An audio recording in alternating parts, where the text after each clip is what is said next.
मांगू हूँ कि बहु मनी दुहो अति वालो है અને એ દુહા ઉપર હું જીવન જીવું છું કે જીવાલા સમજણ વગરનું જીવવું ને પછી ભલે ને જીવો વર્ષ હજાર હે બાપા હમજી જીવો ઘડી એક તો हे बाबा हमजो बेड़ो पार जी बाबा हमजो बेड़ो पार मारे અહીંથી એક મેઘાણીની અને એક સરદારની અને એક બારવટિયાની ત્રણ જ વાત કરવી છે સાહેબ સરદાર અને ઝવેરચંદ મેઘાણી આ ગુજરાતના બે એવો રત્ના છે કે જી સાહેબ સ્વેચ્છાએ ગરીબ થઈ ગયા છે કે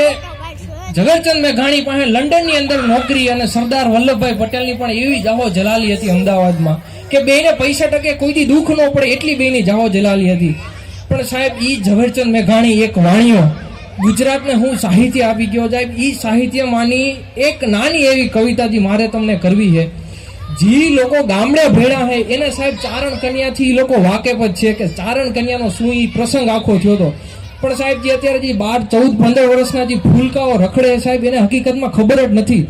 કે ઈ ચારણ કન્યાની આખો કહાની શું છે સાહેબ એની વાત મારે આજે તમને આખી ડિટેલ્સમાં કેવી છે કે 1928નું વર્ષ તુલસી શ્યામથી 2 ગાંવ દૂર ખજૂરીનો નેહડો અને હાઈજે વાડું પાણી કરવા હાટુથી ઝવેરચંદ મેઘાણી અને કાગ બાપુ દુલાભાયા કાગ આ વાતના સાક્ષી દુલાભાયા કાગ હે દુલાભાયા કાગે આખી આ વાત લખી છે કે ચારણ કન્યાનો આખો પ્રસંગ ત્યારે હું થયો હતો કે દુલાભાયા કાગ અને ઝવેરચંદ મેઘાણી આ બે વ્યક્તિ ખજૂરીના નેહડે તુલસી શ્યામથી 2 ગાંવ દૂરી ખજૂરીના નેહડે વાડું પાણી કરવા બેઠા હતા અને સાંજનો સમય હતો અને ખાડું ગીરમાં ઈ લોકો ધણને ખાડું કહે ઈ ખાડું જંગલમાંથી તરીને ધીમું હાલ્યું આવતું હતું અને ઈ ખાડામાંથી હાવજ એક વાછડીને પકડીને ધાર ઉપર ખેંચીને વયો ગયો હજી વાછડીએ હાવજ ઉપર મોઢું જ માર્યું હતું અને ઈ વાછડીને લઈને સાવજ ધાર ઉપર ચડી ગયો અને આ વાતની ખબર 14 વર્ષની છોકરી હીરબાઈને ખબર પડી ગઈ અને ઝવેરચંદ મેઘાણી અને કાગ બાપુ બે અંદર વાડું પાણી કરતા હતા અને હાકોટા પકોટા થવા માંડ્યા એટલે મેઘાણીએ પૂછ્યું કે આ શું થયું એટલે ચારણે આવીને કીધું કે હાવજ વાછડીને લઈને ધાર ઉપર ગયો હે પણ અમને છાતીએ વિશ્વાસ છે કે અમારી ઈ દીકરી હીરબાઈને ઈ વાછડું અતિ પ્રિય વાલું છે અને અમને વિશ્વાસ છે કે ઈ હીરબાઈ ઈ વાછડાને ખાવા નહીં દે એટલે ઝવેરચંદ મેઘાણી કે મારા આખો આ પ્રસંગ જોવો હે કે આ શું થાય છે એટલે વાડું પાણી કરવાતા ઈ તાહડી હેઠી મૂકી અને મેઘાણીએ દોટ મૂકી કે હીરબાઈ કઈ બાજુ ગઈ છે મને લઈ જાવ એ બાજુ હીરબાઈ કઈ બાજુ ગઈ છે એટલે ઝવેરચંદ મેઘાણી ધીમા હાલતા ગયા અને ઝવેરચંદ મેઘાણીની ધોતી એના પગમાં ભરાય એટલે કાગ બાપુ એની પાછળ દોડ્યા દુલાભાયા કાગ એની પાછળ દોડ્યા કે ઝવેરચંદ મેઘાણીને હવે ભાન નથી રહ્યું એને જલ્દી આ પ્રસંગ જોવો હે દુલાભાયા કાગ એની પાછળ હાલ્યા જાય અને ઝવેરચંદ મેઘાણી આગળ અને ઈ 14 વર્ષની હીરબાઈની દીકરી વાછડું ખાવા જ ન દીધું અને આ હીરબાઈ આખી ફીણતી લથપથ થઈ ગઈ હતી અને ઈ કેવો વાણિયો ઈ કેવો કવિ એ છે નહીં બોલપે નહીં કાગળ અને એમનામ સાહેબ એને ઈ કવિતા રચી જ નાખી કવિતા એટલે કે સાવજ ગરજે વનરા વનનો રાજા ગરજે ગીરકાંઠાનો કેસરી ગરજે હૈરાવ કુરનો હરી ગરજે કેડપા તળિયો જોધો ગરજે માં ફાડી માં તેલો ગરજે જાણે કે જોગંદર ગરજે નાનો એવો સમંદર ગરજે ક્યાં ગરજે 52 ના જાડામાં ગરજે ગીરીઓની ગોહરમાં ગરજે ગામ તણા પાદરમાં ગરજે કણબીના ખેતરમાં ગરજે નદીઓની ભેખડમાં ગરજે ગામ તણા પાદરમાં ગરજે ઉગમનો આથમનો ગરજે ઓરો ને આ ઘેરો ગરજે થરથર કાપે વાડામાં વાછલડા કાપે કૂબામાં બાળકડા કાપે મદરા તે પંખીડા કાપે ઝાડ તણા પાંદરડા કાપે સરિતાના જળ પણ કાપે પહાડોના પથ્થર પણ કાપે સૂતાને જાગતા કાપે જળ અને ચેતન કાપે આંખ જબુકે કેવી એની આંખ જબુકે વાદળમાંથી વીજ જબુકે જોટે ઉગી બીજ જબુકે જાણે બે અંગાર જબુકે હીરોના સંગાર જબુકે ટમટમ તીબે જ્યોત જબુકે વીર તણી ઝાડ જબુકે જોગન બની ઝાડ જબુકે નસનસ તીબે જ્યોત જબુકે બરખી સરકા દાંત બતાવે સાહેબ કવિતા તો બહુ લાંબી છે હું તમને કવિતાની આખી પ્રાણ આપી દઉં કે ચારણ કન્યા 14 વર્ષની ચારણ કન્યા જોબનવંતી ચારણ કન્યા વાડી ભોડી ચારણ કન્યા લાલ હિંગોડી ચારણ કન્યા જોબનવંતી ચારણ કન્યા પહાડ ગુમંતી ચારણ કન્યા 14 વર્ષની ચારણ કન્યા અને બીજો પ્રસંગ સાહેબ આ પ્રોગ્રામમાં સૌથી વધારે સાહેબ દીકરીઓની વાત આવે છે એટલે એક દીકરીની મારે તમને વાત કરવી છે સાહેબ સરદારની દીકરી એટલે મણીબેન સાહેબ મણીબેને આજીવન લગ્ન નહોતા કર્યા ઈ પ્રસંગ મારે તમને કેવો હોય સાહેબ દિનકર જોશીએ એનું પુસ્તક છે મહામાનવ સાહેબ વાંચતો પુસ્તક બહુ મસ્ત હોય દિનકર જોશીએ બહુ મસ્ત વાત લખી છે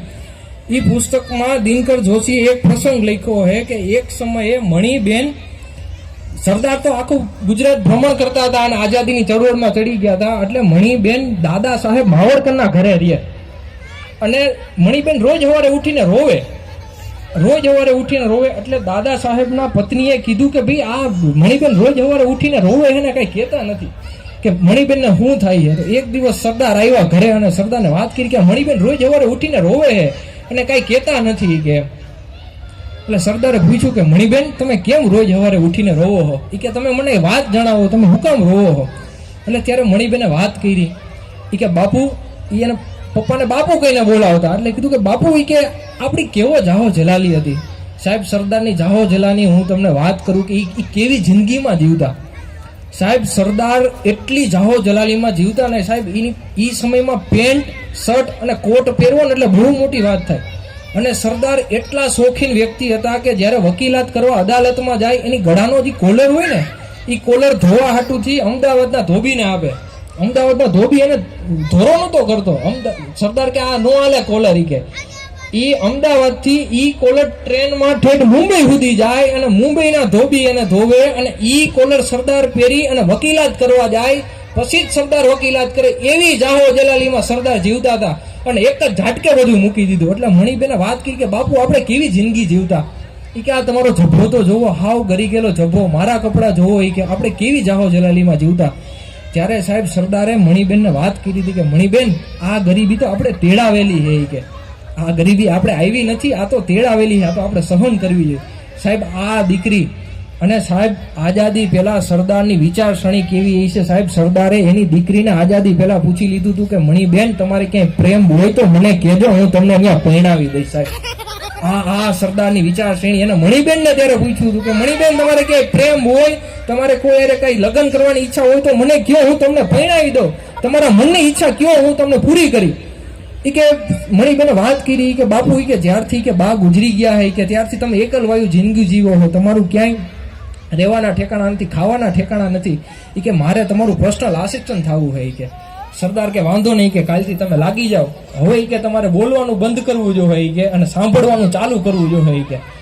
અને સરદાર સાહેબ આજીવન એની દીકરી મણી એ સરદારની હાયરો હાયર રહેતી. સાહેબ સરદાર જ્યાં સુધી મર્યો ત્યાં સુધી એની હાયરો હાયર હતી. અને સાહેબ આવો બીજો એક બારવટિયાનો પ્રસંગ મારે તમને કહેવો. સાહેબ ભૂપત બારવટિયો, સાહેબ જેતપુરના લેખક જીતુ ધાંધલ, એનું પુસ્તક છે કે એક હતો ભૂપત. ઈ પુસ્તકની અંદર આખો પ્રસંગ લખેલો છે કે સાહેબ આપણે બધા કાદુ મકરાણીની વડાલવાળી વાત તો જાણી જ છીએ કે ભાઈ એની હાહુએ મેણું માર્યું હતું કે તારો બાપ કાદુ લૂંટી લે. ત્યારે એ દીકરીએ કીધું હતું કે ભાઈ બાપ લૂંટે નહીં કોઈ દી દીકરીને. આવો જ એક બીજો પ્રસંગ એટલે કે વીર ચાપડા જોડો. સાહેબ એ દીકરીને બારવટિયા, આઝાદી પહેલાની દીકરીઓને બારવટિયા ઉપર કેટલો વિશ્વાસ હતો. સાહેબ ભીખુદાન ગઢવીએ સ્ટેજ ઉપરથી વાત કરેલી હતી કે આજની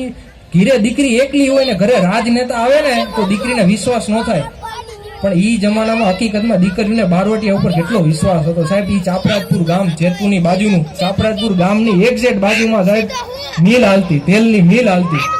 અને મિલમાં હાંજનું ટાણું હતું. બધાએ પૈસા ભેગા કરી અને મહેતાજી ઘરની અંદર ગયા હતા અને ભૂપત ઈ જ સમયે ભૂપત બરોબર ત્યાં ધાડ પાડી.